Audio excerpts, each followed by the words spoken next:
नमस्कार दोस्तों, स्वागत है एक बार फिर आपके अपने YouTube चैनल जीवा स्टडी पर। मैं वरिष्ठ अध्यापक मुकेश कुमार जांगिड़ा आपका स्वागत करता हूं। तो कलाम का जो ऑफलाइन टेस्ट सीरीज चल रही है रीट पात्रता के लिए, उसका माइनर टेस्ट 4 देखेंगे अपन।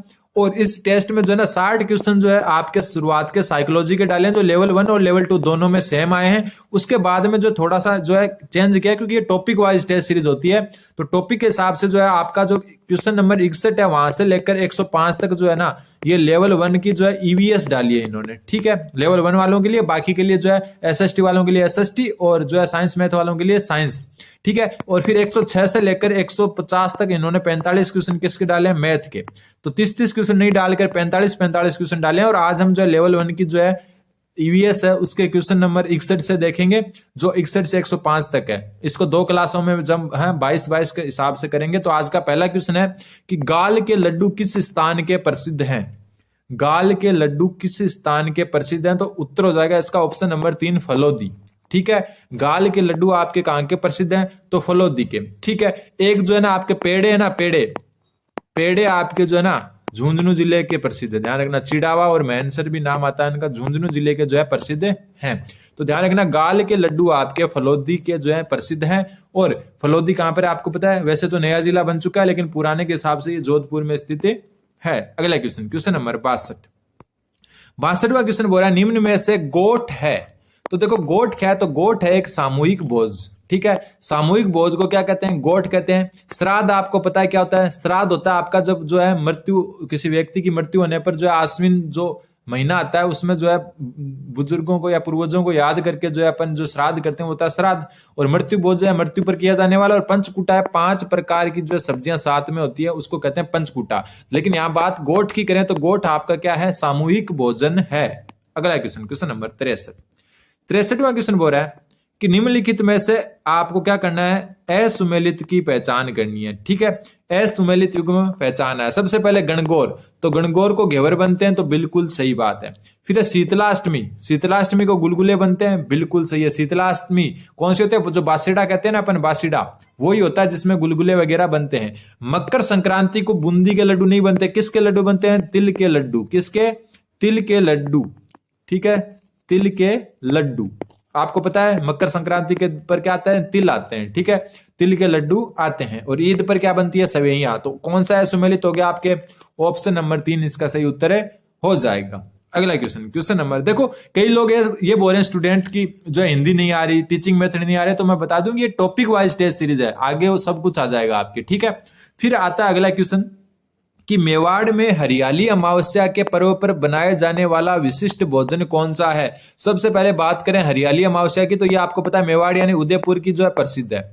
ये कब आती है, ये तो आती है आपकी श्रावण महीने में। जो श्रावण महीने की अमावस्या होती है ना, उसी को हरियाली अमावस्या कहते हैं। और ये जो हरियाली अमावस्या का पर्व है वो किस महाराणा के समय से स्टार्ट हुआ, तो ये था महाराणा फतेह सिंह के। ठीक है, महाराणा फतेह सिंह के काल में जो है हरियाली अमावस्या का जो है पर्व स्टार्ट हुआ, महाराणा फतेह सिंह के काल में। तो ये ध्यान रखना है। तो इस जो टाइम है हरियाली अमावस्या है, उसके समय मेवाड़ में मालपुए बनाए जाते हैं। क्या बनाए जाते हैं, मालपुए। तो ऑप्शन नंबर 4 इसका सही उत्तर है, हो जाएगा। अगला क्वेश्चन नंबर 65वां क्वेश्चन बोल रहा है श्री चार भुजानाथ मंदिर कहां स्थित है। क्वेश्चन क्या है, श्री चार भुजानाथ मंदिर कहां स्थित है। तो इसका जो उत्तर हो जाएगा ऑप्शन नंबर 4 गढ़बोर। अब बात यह है कि गढ़बोर कहां पर है, तो गढ़बोर जो है आपके राजसमंद जिले में है। कौन से जिले में, राजसमंद जिले में, ध्यान रखना। ठीक है, बयाना कहां पर है, बयाना में है उषा मस्जिद। कौन सी मस्जिद, उषा मस्जिद। और उषा मस्जिद कहां, बयाना। और बयाना कहां पर आपका, भरतपुर में। कहां पर है, भरतपुर में। तो ये भी आपको थोड़ा सा ध्यान रखना है। तो गढ़बोर में चार भुजानाथ जी का मंदिर है जो राजसमंद जिले में आता है।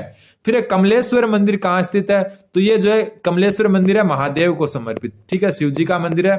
और ये मंदिर जो है आपका बूंदी में है। कहां पर, ऑप्शन नंबर 4 इसका सही उत्तर होगा। नाथ द्वारा में किसका मंदिर है, श्रीनाथ जी का मंदिर। ठीक है, जगत गांव कहां पर है, ये उदयपुर में। और जगत में जो है एक फेमस जो मंदिर है वो है अंबिका माता का मंदिर। ध्यान रखना, जगत अंबिका माता कहते हैं इनको, अंबिका माता का मंदिर। ठीक है, आमेर में 2 मंदिर जो है आमेर दुर्ग में है वो प्रसिद्ध है। एक तो जगत शिरोमणि मंदिर। देखो कई बार ये क्वेश्चन आ जाता है जगत शिरोमणि मंदिर कहां पर है, और ऑप्शन में अगर जगत उदयपुर आ जाए तो आप उत्तर कर दोगे, लेकिन जगत शिरोमणि मंदिर जो है आपका आमेर में है। और इसके अलावा जो है आमेर में है शिला देवी का मंदिर। ठीक है, किसका मंदिर? शिला देवी का मंदिर। तो ये भी आपको ध्यान रखना है। तो कमलेश्वर महादेव मंदिर जो है आपका कहां पर है? बूंदी में। ठीक है, अगला क्वेश्चन, क्वेश्चन नंबर 67। 67वां क्वेश्चन बोल रहा है कि नथमल की हवेली कहां की प्रसिद्ध है, या नथमल की हवेली प्रसिद्ध है वो कहां पर है? तो उत्तर हो जाएगा आपका इसका जैसलमेर। ठीक है, नथमल की हवेली कहां की है? जैसलमेर की। अब जो है ना एक बात और देखना, एक है नाथूमल की हवेली, या फिर हम कह सकते हैं नाथूमल पोदार की हवेली। नाथूमल पोदार की हवेली, नाम एक जैसे हैं लेकिन ध्यान आपको रखना है। नाथूमल पोदार की हवेली है आपकी बिसाऊ में, और नथमल की हवेली कहां पर है? आपकी जैसलमेर में। तो दोनों में अंतर ध्यान रखना, नथमल की हवेली जैसलमेर में और नाथूमल पोदार की हवेली आपकी है बिसाऊ में। और बिसाऊ आपको पता है कहां है? झुंझुनू जिले में। कौन से जिले में? झुंझुनू जिले में। अगला क्वेश्चन, क्वेश्चन नंबर 68। 68वां क्वेश्चन बोल रहा है राजस्थान पर्यटन विकास निगम, राजस्थान पर्यटन विकास निगम की स्थापना कब हुई? तो राजस्थान पर्यटन विकास निगम है, इसकी स्थापना हुई आपकी 1 अप्रैल 1979 में। ठीक है, कब हुई? 1 अप्रैल 1979 में। तो उत्तर क्या हो जाएगा आपका? Option number 2। ठीक है, पर्यटन विभाग जो राजस्थान पर्यटन विकास निगम है उसकी स्थापना हुई 1 अप्रैल 1979 को। तो उत्तर हो जाएगा इसका ऑप्शन नंबर 2, 1979। अगला क्वेश्चन, क्वेश्चन नंबर 69। 69वां क्वेश्चन बोल रहा है कि सोनारगढ़ का किला कहां स्थित है? कौन सा किला? सोनारगढ़ का किला। देखो 2 किले, एक तो सोनारगढ़ है, एक आपका स्वर्णगिरी किला। ठीक है, कौन सा? स्वर्णगिरी किला। स्वर्णगिरी और सोनारगढ़ में अंतर ध्यान रखना।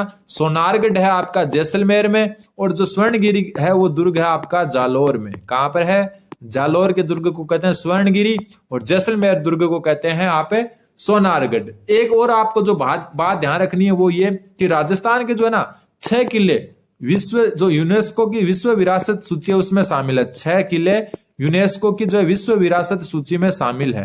ये 6 किले कौन कौन से, नाम ध्यान रखना। सबसे पहला रणथंबोर का किला, ये कहां पर? आपका सवाई माधोपुर में। ठीक है, दूसरा जो आपका है आमेर का किला, जयपुर में है। तीसरा जो है आपका वो है सोनारगढ़, जो अभी ऊपर अपन ने नाम पढ़ा सोनारगढ़ जैसलमेर। ठीक है, चौथा जो आपका वो है चित्तौड़गढ़, और चित्तौड़गढ़ तो आपको पता है चित्तौड़गढ़ में ही है। और पांचवा जो है आपका वो है गागरोन का किला, और गागरोन का किला जो है आपका कहां पर है? झालावाड़ में। कहां पर है? झालावाड़ में। ठीक है, और फिर जो आपका अगला किला है वो छठा कुंभलगढ़ किला, और कुंभलगढ़ जो है आपका कहां पर है? कुंभलगढ़ वर्तमान राजसमंद जिले में है। ठीक है, महाराणा प्रताप का जन्म भी यही कुंभलगढ़ में ही हुआ था।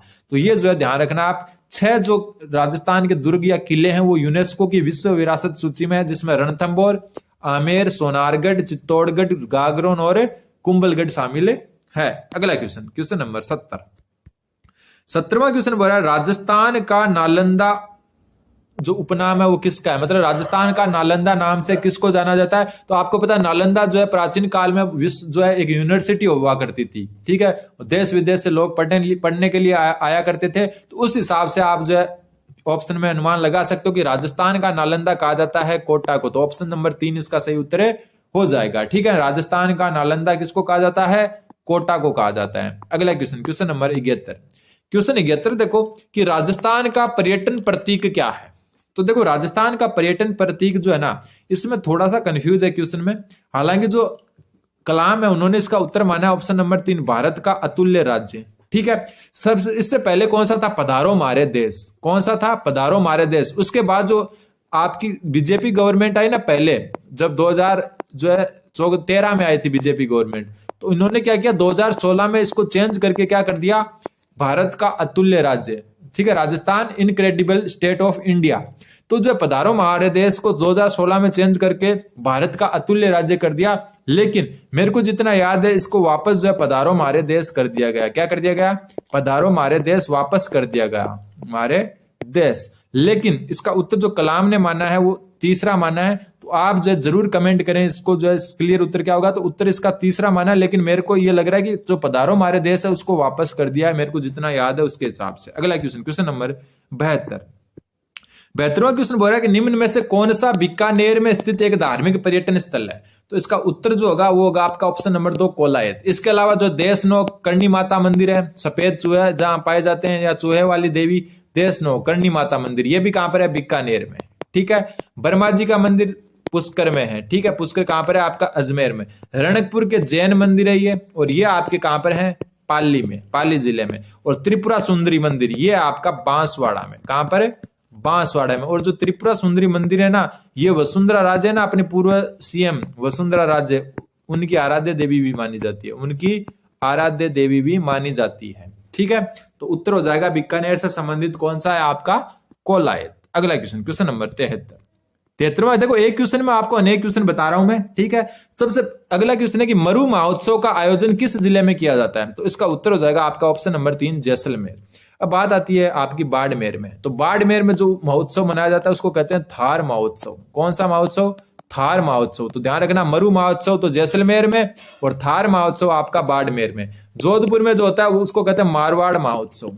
ठीक है, मारवाड़ महोत्सव। इसके अलावा जो है जोधपुर में एक और होता है धींगा गंवर महोत्सव, धींगा गंवर महोत्सव। ठीक है। तो ये भी थोड़ा सा आपको ध्यान रखना, धींगा गंवर कहां मनाया जाता है? जोधपुर में। अगला क्वेश्चन, क्वेश्चन नंबर 74वां क्वेश्चन बोला है पैलेस ऑन व्हील शाही रेलगाड़ी कब शुरू की गई? तो पैलेस ऑन व्हील जो शाही रेलगाड़ी है वो आपकी 1982 में क्या की गई? शुरू की गई। इंपॉर्टेंट क्वेश्चन बनता है। 7 दिन 8 रात जो है इसका पूरा सफर होता है। ध्यान रखना, पैलेस ऑन व्हील एक शाही रेलगाड़ी है जो 1982 में शुरू की गई। फिर आता है क्वेश्चन नंबर 75वां क्वेश्चन बोल रहा है कि पर्यटकों को घर जैसा अनुभव कराने के लिए राज्य सरकार द्वारा किस योजना को शुरू किया गया था? पर्यटनों को, जो पर्यटक है उनको घर के जैसा अनुभव जो है मतलब अनुभव कराने के लिए राज्य सरकार द्वारा एक योजना चलाई जा रही थी जिसको कहते हैं पेइंग गेस्ट योजना। ठीक है। और ये योजना जो है ना आपकी, ये पहले जो है 27 सितंबर 1991 को ही लागू हो चुकी थी। उसके बाद में वापस रिव्यू भी हुआ उसका, लेकिन अपने को डेट याद रखनी है 27 सितंबर 1991। ठीक है। बात आती है प्रसाद योजना की। ये प्रसाद योजना ना ये केंद्र सरकार की है। किसकी? केंद्र सरकार की। और जो प्रसाद योजना है ना ये तीर्थ स्थल है ना, तीर्थ स्थलों से संबंधित है, तीर्थ स्थलों से संबंधित। और जो तीर्थ स्थल है जो है ये केंद्र सरकार की परियोजना है, ध्यान रखना योजना है। और इसमें राजस्थान की जो है एक शहर शामिल है वो है पुष्कर अजमेर, संयुक्त रूप से दोनों। ठीक है। पुष्कर और अजमेर को संयुक्त रूप से इसमें शामिल किया गया है। तो ध्यान रखना अजमेर जो है प्रसाद योजना में है। और ये शुरू कब हुई? तो ये 2015 में हुई शुरू। कब है? 2015 में। तीर्थ स्थलों से संबंधित है, केंद्र सरकार की योजना है। और राजस्थान का एकमात्र शहर है अजमेर, पुष्कर अजमेर दोनों को संयुक्त रूप से जो है एक शहर मान के जो है इसमें सम्मिलित किया गया है। अगला क्वेश्चन, क्वेश्चन नंबर 76वां क्वेश्चन बोल रहा है सूर्य नगरी के उपनाम से किसको जाना जाता है? सूर्य नगरी के नाम से किसको जाना जाता है? तो इसका उत्तर हो जाएगा आपका ऑप्शन नंबर 4 जोधपुर। जैसलमेर को क्या कहते हैं? जैसलमेर को कहते हैं स्वर्ण नगरी। क्या, कौन सी नगरी? स्वर्ण नगरी।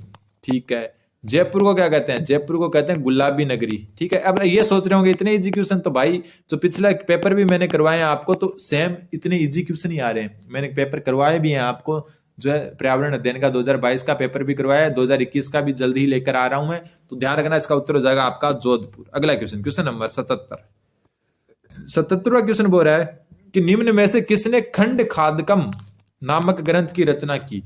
खंड खादकम नामक ग्रंथ की रचना करने वाले कौन थे? तो उत्तर होगा इसका ब्रह्मगुप्त। ठीक है। महाकवि माघ का एक प्रसिद्ध जो काव्य है वह शिशुपाल वध। कौन सा? शिशुपाल वध।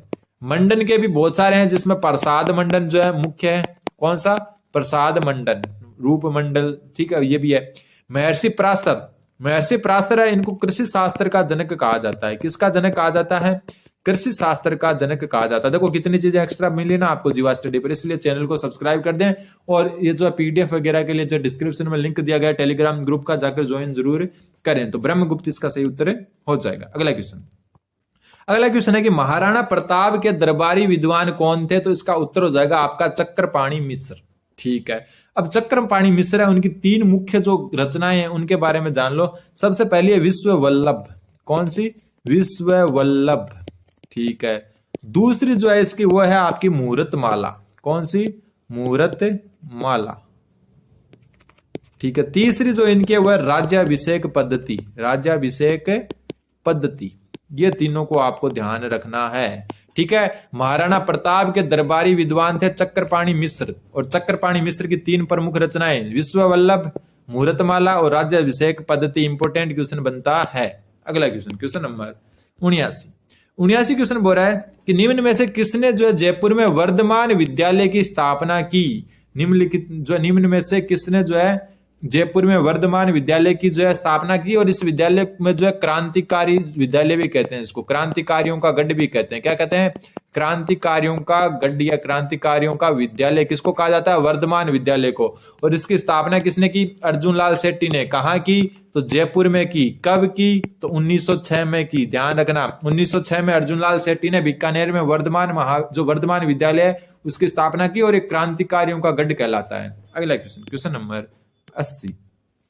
80 नंबर क्वेश्चन बोल रहा है निम्न में से किसे महंत प्यारेलाल हत्याकांड में दोषी पाए जाने पर जेल हुई। तो देखो, महंत जो प्यारेलाल हत्याकांड है उसमें दोषी कौन था? तो उसमें दोषी था आपका केसरी सिंह बारट। ठीक है। कौन थे दोषी? केसरी सिंह बारट थे, और इसमें जो है इनको जेल हुई दोषी पाए जाने पर। और केसरी सिंह बारट वही है जिन्होंने चेतावनीरा चुंगटिया लिखा था। किसने? चेतावनीरा चुंगटिया लिखा था जिन्होंने। चुंगटिया जो महाराणा फतेह सिंह को दिल्ली दरबार में जाने से रोका था, महाराणा फतेह सिंह को दिल्ली दरबार में जाने से रोका था, वही जो है आपके कौन है? ये केसरी सिंह बारट हैं। और इन्होंने जो है महंत प्यारेलाल हत्याकांड में जो है दोषी पाए गए थे, ये इनको जेल हुई थी। और इनका जो भाई थे जोरावर सिंह बारट। ठीक है। जोरावर सिंह बारट है इनका नाम। जो है एक आरा हत्याकांड हुआ था बिहार में, जिसको निमाज हत्याकांड भी कहते हैं। ठीक है। इसमें जो है इनका नाम आया था आरा या निमाज हत्याकांड में। ठीक है। और इनके जो है पुत्र थे, एक पुत्र कौन थे? प्रताप सिंह बारट, जिनको बहुत सारी यातनाएं दी गई जेलों में। ठीक है। तो इनका भी नाम आपको ध्यान रखना है। अगला क्वेश्चन, क्वेश्चन नंबर 81 देखो, जोरावर सिंह बारट के बारे में आ गया। जोरावर सिंह बारट ने वागड़ क्षेत्र में किस नाम से छद्म वेश धारण किया था? ठीक है। मैं आपको बता चुका, जो जोरावर सिंह बारट है वो केसरी सिंह बारट के भाई थे, और जोरावर सिंह बारट का नाम आया था निमाज या आरा हत्याकांड में। किसमें? निमाज या आरा हत्याकांड में। और ये नाम आने के कारण जो है ये अंग्रेजों से भाग गए। और जो वागड़ क्षेत्र है ना आपका, वागड़ क्षेत्र कौन सा है? डूंगरपुर बांसवाड़ा। कौन सा? डूंगरपुर बांसवाड़ा। इस क्षेत्र में जो है ना इन्होंने डूंगरपुर बांसवाड़ा वाले क्षेत्र में जो है इन्होंने एक जो है रूप बदलकर जो है ये मतलब छुपे रहे, और अपना नाम क्या रख लिया? अमरदास बैरागी। तो उत्तर हो जाएगा आपका ऑप्शन नंबर 2। अगला क्वेश्चन, क्वेश्चन नंबर आपका 82 नंबर क्वेश्चन बोल रहा है भारतीय मूर्ति कला का शब्दकोश।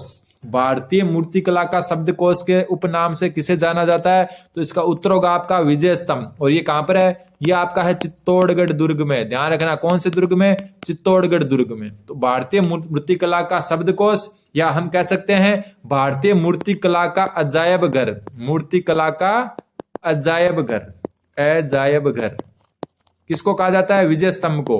किसने निर्माण करवाया इसका? राणा कुंभा ने। किसने करवाया? राणा कुंभा ने। ठीक है। कब करवाया? जो है आपका 1440 में शुरू हुआ और 1448 में पूरा हुआ। किस उपलक्ष्य में करवाया? तो जो है मालवा विजय या मालवा की सेना पर जो है सारंगपुर विजय, मालवा की सेना पर सारंगपुर विजय पर, सारंगपुर विजय के उपलक्ष्य में बनवाया, सारंगपुर विजय के उपलक्ष्य में। ठीक है। इसके अलावा विजय स्तंभ कितने मंजिला है? 9 मंजिला। ठीक है। और राजस्थान पुलिस और वन विभाग, ठीक है, राजस्थान पुलिस और वन विभाग का प्रतीक चिन्ह भी कौन है? विजय स्तंभ। देखो कितनी चीजें बताई मैंने विजय स्तंभ के बारे में। राजस्थान पुलिस और वन विभाग का क्या है? प्रतीक चिन्ह। भारतीय मूर्तिकला का शब्दकोश या मूर्तिकला का अजायब घर कहते हैं, चित्तौड़गढ़ में है। राणा कुंभा ने 1440 से 48 के बीच में इसका निर्माण करवाया। 9 मंजिला है। और किसके उपलक्ष्य में जो है इसका निर्माण हुआ? तो मालवा की सेना पर सारंगपुर विजय के उपलक्ष्य में इसका निर्माण हुआ। तो मैं आपको शुरुआत में बता चुका, ये 45 क्वेश्चन आए हैं जो है इसमें ईवीएस के, पर्यावरण के। उसमें से मैंने आपको 22 क्वेश्चन करवा दिए इस क्लास में, और अगले 23 क्वेश्चन अगली क्लास में मिलेंगे। तब तक आप जो है इस वीडियो को जो है 300 लाइक जरूर करें। ठीक है। कितने लाइक करें? 300 लाइक तक जरूर पहुंचाएं। और मैं आपको जल्द ही जो है इसका दूसरा पार्ट लेकर आ रहा हूं। धन्यवाद। बन रहे हैं जीवा स्टडी के साथ।